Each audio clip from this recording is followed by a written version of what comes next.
Hello everyone, it is I, Deimos, and welcome back to the channel. I hope you guys are all having a great day, and today we're going to be going over some mid-game goals to help all of you get through a tournament. These goals and tips are actually going to revolve more around things that are going to actually hold some water as you continue to play the game. The new world early and mid-game don't really have much value behind them to be carried into the late and end game, but there are some milestones I would highly recommend you try hitting in this stage of the game, and in my opinion, I would say the mid-game is going to be from level 36 to 50. And as always, these are just my recommendations. Play the game how you want and experience it in your own way. That is the beauty of New World. It is a very create your own story game, and that is what I love the most about it. But getting right into these goals, number one is going to be start focusing on your gathering skills a bit more. Now, I know I told you in the early game goals video to just level a few levels a day and do it whenever you have time. But now I'm going to suggest that you kick it up a bit, and if your skills are below 100 in this phase of the game, it's definitely time to get them up to 100 or preferably 150. I'm telling you this so you can ideally end up level 60 with your gathering skills at 175 or even 200 if you focus them enough. Fishing isn't really included in this unless that's something that you want to do, but I would personally just passively level that skill whenever you have the time. And it's going to be boring, but dedicating some time to seriously leveling your logging, mining, skinning, and harvesting is going to pay off so much in the end. Also, make sure that gathering skill training is translating into refining skill training. Don't just throw those materials away whenever you gather them. Make sure that you're paying attention to your refining skills as well. Next is going to be a nice way to prepare for your earring slot, which comes at level 40. The Charm of the Conch Song is a great earring, and it's going to last you a decent amount of time in the game. You can also get some solid weapons from this enemy, like a named Luck Sword, a named Rapier, and the named Ice Gauntlet. These aren't going to be the most perfect weapons since the scaling in the game has always been a little bit off, but this enemy is going to offer you some great pieces, and the main thing that we're after is going to be the earring, which is going to last you a good amount of time. I suggest that you have PvP turned on for this for the extra bit of luck, and this enemy can be farmed solo, but if you're under level or right at the proper level, I would definitely bring some friends for efficiency, but also coming up to this boss is loaded with enemies, so you could very well die on your way here, but once you get past them, you're home free. The only thing you have to worry about is the boss himself and one ad that spawns pretty close to him. Upgrade your camp at level 40 with the quest Lupine Observations in Restless Shore given by Rolette Wilson. She's normally over here by this fountain. Well, she's always here, but the fountain right now is a Christmas tree.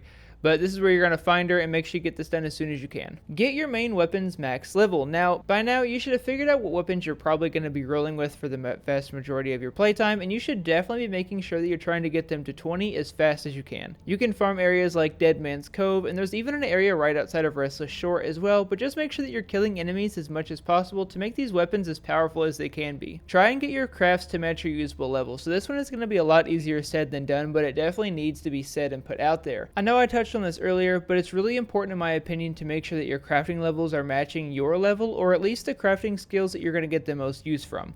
So what I mean by this is at this stage in the game, I would recommend you getting your weapon crafts to the star metal tier and your armor crafts to layered leather tier. This should require you to be around 100 level in weaponsmithing, armor crafting, and engineering. This is going to ensure that you can make somewhat better and usable weapons and armor should you need something specific that you're not finding. Make sure that you get your Azoth staff upgrade at 40 and 50. You probably saw it coming, but as I always say, keep up with the main story. The Azoth staff is the single most important tool you're going to receive from the main story quest, so make sure that you're doing it and keeping up with them.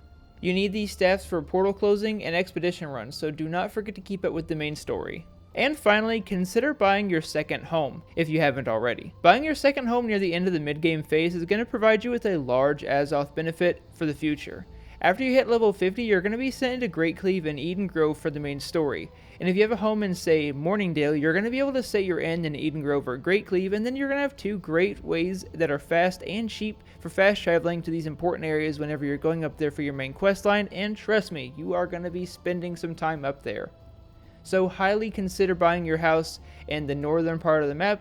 Brightwood would also be acceptable. Morningdale, I just did that one because I like the Morningdale area, but it's really up to you, just somewhere up there so you have two different ways to fast travel to these areas. I hope you guys all enjoyed and learned something, and if you did, make sure to leave a like and subscribe, and as always, leave your own goals and tips in the comments down below for others to read. I'll be releasing an endgame goals next, but with the newest patch changing a lot of the endgame gameplay, I need some time to really see what's changed and kind of experience and absorb it so I can properly give you all a guide on it. Also, I plan on making a winter event guide soon. It's going to be out tomorrow or the next day. I just want to make sure I didn't miss anything. I know I easily could have done it on day one, but I hate doing things like that because I feel like it's really easy to miss important things, and I'd rather have experience in something for more than a few hours before I try it and provide guidance. I hope you guys are all enjoying the event, and I'll see all of you in the next one.